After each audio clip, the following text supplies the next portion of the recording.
Whatever life holds in store for me, I will never forget these words. With great power comes great responsibility. This is my gift, my curse. Who am I? I'm Spider-Man. What's up, guys? It's me, Vinny B. Today I have a very special and exciting video for you guys. Today we will be taking a look at the complete history of the Raimi-Verse Spider-Man. This Peter Parker is from Earth 96,283. Becoming Spider-Man, Peter Parker was a brilliant but socially inept student. After being orphaned, Peter moved in with his Uncle Ben and Aunt May. While attending a field trip, Peter was bitten by a genetically modified spider and gained spider-like abilities. He then used his powers to become a masked wrestler to earn money and impress his next-door neighbor Mary Jane Watson. However, when the owner of the wrestling ring refused to pay him, he allowed a thief who had just robbed the owner to escape. Unbeknownst, that thief would go on to kill his Uncle Ben. Overcome with guilt, Peter remembered his Uncle Ben's words of wisdom. With great power comes great responsibility, which inspired Peter to become Spider-Man. While as Spider-Man, Peter got a job as a photographer for the Daily Bugle. The owner, J. Jonah Jameson, ironically had a deep hatred towards the web slinger. However, Peter's close friend Harry's father would transform himself into the Green Goblin during a lab accident. Peter would confront the Goblin unaware he was Norman Osborn. The two battled at a parade where Osborn attacked, but Peter managed to drive him off. Later, Osborn asked him if he would join him and help him take over New York. When Peter declined, Osborn told him that eventually, the people of the city would turn on him. Afterward, Osborn learned Peter's dual identity and attacked Aunt May. Enraged, Peter confronted him and learns that Osborn had kidnapped Mary Jane. In the battle that came, Norman was killed and before dying asked Peter not to tell Harry. Peter then brought his body to Osborn's home in time for Harry to see him. He fled as Harry vowed vengeance. Peter attended Norman's funeral, declaring himself as Spider-Man. Spider-Man no more. Of course, this is the scariest part of Peter's little life. He would always think to himself he should be married with kids by now, but no, he is stuck slinking his webs all over the city. 2 years later, Peter faced new challenges as he struggled to cope with the gift and the curse of his powers while balancing his dual identities as the elusive superhero Spider-Man and the life as a college student. Relationships that Peter held most dear were now in danger of unraveling as he clashed with the multi-tentacled villain Dr. Otto Octavius, also known as Doc Ock, his old idol who had been driven insane thanks to an explosion that killed his wife Rosie and melded the mechanical tentacles of his invention to his body. Peter's lifelong yearning for MJ became even stronger as he fought the impulse to abandon his secret life and declare his love. In the meantime, MJ had moved on with her life. She embarked on an acting career and had a new man in her life whom she intended to marry. Peter's relationship with his best friend Harry Osborn has been overshadowed by Harry's growing vendetta against Spider-Man, whom he held responsible for his father's death. After a fight with Octavius plus all the emotions caused Peter to begin to lose his spider powers. Eventually, he decided he no longer wished to be Spider-Man. However, when Doc Ock kidnapped Mary Jane to bait Spider-Man, Peter had no choice but to accept his fate and harness all his superhero talents to stop the diabolical madman Doc Ock's quest for infinite nuclear power. Peter met Ock at his base and the two battled. Peter defeated him and managed to convince Octavius to regain control over his arms. Otto later sacrificed his life to stop the unstable nuclear core. Afterward, Peter revealed himself as Spider-Man, so Mary Jane called off her wedding and decided she wanted to be with him. Battle within. About a year later, life went easier for Peter as the city began to embrace him for the first time in his career.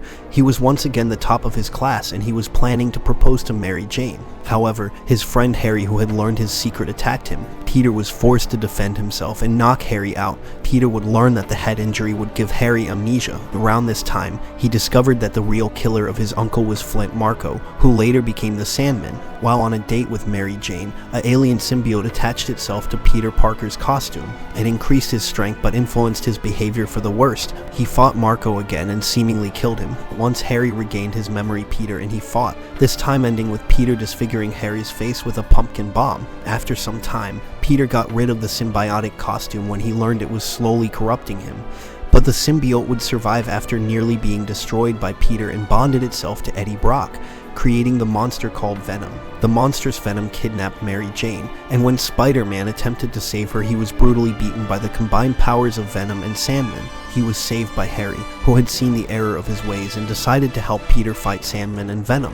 When Venom attempted to impale Peter, Harry jumped in front of the glider, mirroring the way his father died. Peter then used one of Harry's pumpkin bombs that ended up annihilating both the symbiote and Eddie Brock. In the end, he forgave Marco for killing his uncle and attempted to rekindle a relationship to Mary Jane. Years after the death of Harry, Peter and Mary Jane had made their relationship work, despite the complications of Peter's obligations as Spider-Man. Multiverse Unleashed. A couple decades later, Spider-Man was eventually transported to the alternate reality of Earth 199,999 as the result of a botched magic spell cast in this universe. This world's Peter Parker had his identity as Spider-Man exposed to the public, so he sought the help of Doctor Strange to magically erase the world's knowledge that he was Spider-Man. When the spell went wrong, it almost pulled into Earth 199,999 the infinity of people from across the multiverse who knew Peter Parker was Spider-Man. Strange managed to contain the spell before this happened, but a handful of people made it into Earth 199,999.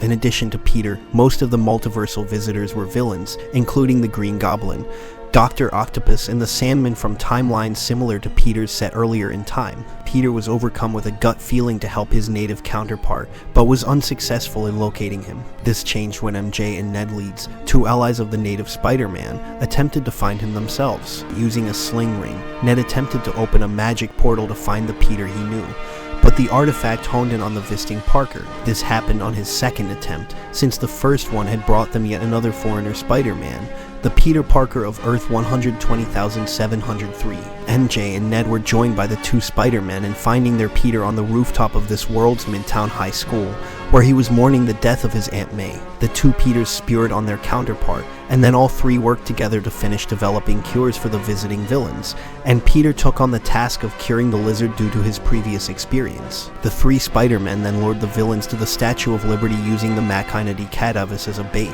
which was a device that could return the villains to their respective timelines. The Lizard, Electro, and the Sandman arrived at the scene and confronted the heroes, who were initially sloppy in their teamwork. They managed to pull themselves together and also assign themselves nicknames, the native Peter being Peter 1, Peter being Peter 2, and the other visiting Peter being Peter 3, taking one target at a time. The Spider-Men first targeted Sandman. Peter 2 lured him to the top of the Statue of Liberty, and Peter 3 tossed him the cure. Peter 1 subsequently administered the lizard his cure, while Peter 3 confronted Electro. He was joined by Peter 2, but both were overwhelmed. The only other villain to have been cured earlier, Dr. Octopus, arrived and attacked the two Spider-Men to trick Electro, and instead administered him his cure when his guard was down. Peter 2 had a brief reunion with the reformed Otto before the Green Goblin arrived. Osborn destroyed the Machina de Cadavis with an explosion, unleashing the initial botched spell and tearing the fabric of reality. When Peter 1 faced off against the Goblin, the other two Parkers watched as he brutally beat the villain in revenge for May's death.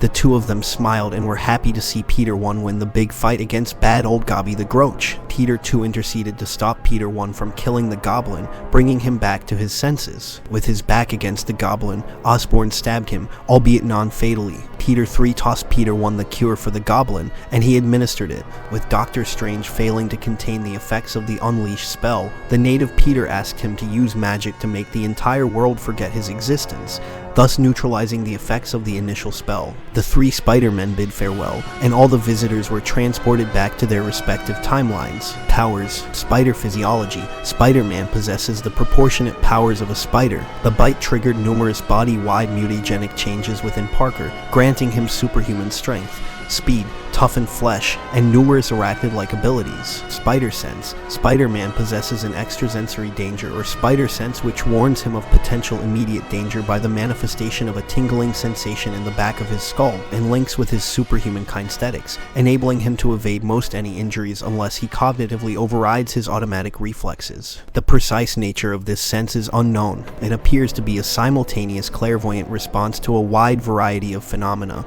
which has given several hundredths of a second warning, which is sufficient time for his reflexes to allow him to avoid injury. Superhuman Strength. Spider-Man's physical strength is sufficient to lift and throw objects as heavy as most standard automobiles with ease. Spider-Man's physical strength also extends into his legs, enabling him to be able to jump to a height of several stories in a single bound. Spider-Man has shown impressive feats of strength, such as when he was able to hold a cable car full of children with one arm and show no sign of stress. He was also able to send Flash Thompson flying many meters with a single punch. Also, Spidey was able to support the warehouse where Dr. Octopus was holding his secret experiment. His strength was temporarily increased when he was connected to the Venom symbiote. Superhuman Speed. Spider-Man can run and move at speeds that are beyond the physical limits of the finest human athlete. Superhuman Stamina. Spider-Man's advanced musculature produces fewer fatigue toxins during physical activity than an ordinary human. This allows him to exert himself physically for much longer periods before fatigue begins to impair him. Superhuman Durability. Spider-Man's body is physically tougher and more resistant to some types of injury than the body of a normal human. His body is more resistant to impact forces than anything else. He can withstand great impacts, such as falling from a height of several stories or being struck by an incredibly strong opponent that would severely injure or kill a normal human. Superhuman Agility. Spider-Man's equilibrium, dexterity, and flexibility are all enhanced to levels that are beyond the natural physical limits of the finest human athlete. Superhuman Reflexes. Spider-Man's reflexes are similarly enhanced. In combination with his spider sense, the speed of his reflexes allows him to dodge almost any attack. Wall crawling. After being bitten, Peter's skin grows a sharp, barbed-like material, and this allows Peter to cling to surfaces. He is always a web slink away. As he always said, organic webbing generation. Spider-Man was also gifted with the ability to organically produce his silk webbing from glands within his forearms, limited by his body's health and nutrition. These organic webs have many of the same properties as his Earth 616 counterpart's artificial webbing. Thanks to its similar properties, it appears Spider-Man can utilize his organic webbing in any way he could with his artificial webbing. The silk is released through a spinner near each wrist containing a central web spigot orifice used for web slinging, and drag lines supplemented by several radial minor spigots for other types of webs connected to specialized glands. He can fire organic webbing from his wrists. Regenerative healing factor. Spider-Man regenerates his injuries faster and more extensively than a normal human. After getting his powers, he soon found that his eyesight was repaired, discarding his glasses. My abilities. Peter has gone from a science whiz in high school to a laboratory assistant of Dr. Connors and a brilliant Columbia University physics student who is at the top of his class as he becomes secure with his dual roles. His knowledge of science has impressed the likes of Norman Osborn, Otto Octavius, and the aforementioned Dr. Connors, considered a genius by Harry and Gwen. He has shown himself to be knowledgeable in mechanics, quantum mechanics, photonics, nuclear fusion, acoustics, and nanotechnology. Genius level intellect. Peter Parker is very smart as he has an expert in all kinds of science. Peter goes from a science whiz in high school to a laboratory assistant of Dr. Connors and a brilliant Columbia University physics student who is at the top of his class as he becomes secure with his dual roles. Master scientist. His knowledge of science has impressed the likes of Norman Osborn, Otto Octavius, and Dr. Connors, considered a genius by Harry and Gwen. He has shown himself to be knowledgeable in mechanics, quantum mechanics, photonics, nuclear fusion, acoustics, and technology. Skilled photographer. Peter is a very skilled photographer. Master combatant. Peter has become a highly skilled fighter during his vigilantism career. His fighting style resembles a combination of several martial arts such as boxing, Wing Chun, karate, taekwondo, capoeira, judo, krav maga, Muay Thai, Brazilian Jiu-Jitsu, and professional wrestling. He has a proclivity for incorporating his elevated physical strength, outstanding agility, and athleticism, and webs into his unique style of combat, all aided by his early awareness of danger. Peter has defeated criminals. Flash Thompson, Bonesaw, McGraw, Green Goblin, Dr. Octopus, New Goblin, Sandman, and Venom. In battle, Peter tends to punch his opponent as seen with Flash, Green Goblin, Dr. Octopus, and Sandman. Expert marksman. Peter is also highly accurate when he projects his webbing. He usually shoots to blind, silence, or restrain his opponents in battle. Abilities. Peter has gone from a science whiz in high school to a laboratory assistant of Dr. Connors and a brilliant Columbia University physics student who is at the top of his class as he becomes secure with his dual roles. His knowledge of science has impressed the likes of Norman Osborn, Otto Octavius, and the aforementioned Dr. Connors, considered a genius by Harry and Gwen. He has shown himself to be knowledgeable in mechanics, quantum mechanics, photonics, nuclear fusion, acoustics, and nanotechnology. Genius level intellect. Peter Parker is very smart as he has an expert in all kinds of science. Peter goes from a science whiz in high school to a laboratory assistant of Dr. Connors and a brilliant Columbia University physics student who is at the top of his class as he becomes secure with his dual roles. Master scientist, his knowledge of science has impressed the likes of Norman Osborn, Otto Octavius, and Dr. Connors. Considered a genius by Harry and Gwen, he has shown himself to be knowledgeable in mechanics, quantum mechanics, photonics, nuclear fusion, acoustics, and technology. Skilled photographer, Peter is a very skilled photographer. Master combatant, Peter has become a highly skilled fighter during his vigilantism career. His fighting style resembles a combination of several martial arts, such as boxing, Wing Chun, karate, taekwondo, capoeira, judo, Krav Maga, Muay Thai, Brazilian Jiu-Jitsu, and professional wrestling. He has a proclivity for incorporating his elevated physical strength, outstanding agility and athleticism, and webs into his unique style of combat, all aided by his early awareness of danger. Peter has defeated criminals Flash Thompson, Bonesaw McGraw, Green Goblin, Dr. Octopus, New Goblin, Sandman, and Venom. In battle, Peter tends to punch his opponent, as seen with Flash, Green Goblin, Dr. Octopus, and Sandman. Expert marksman, Peter is also highly accurate when he projects his webbing. He usually shoots to blind, silence, or restrain his opponents in battle. His web slinks bring all the boys to the yard and they're like, "It's better than yours, damn right, it's a better web slink than yours," said the funny spider. Thank you so much for watching, guys. Don't forget to like, comment, and subscribe for more great videos. I am thinking about making a Three Stooges fan film soon. Let me know what you think down below. I am Vinny B, signing off.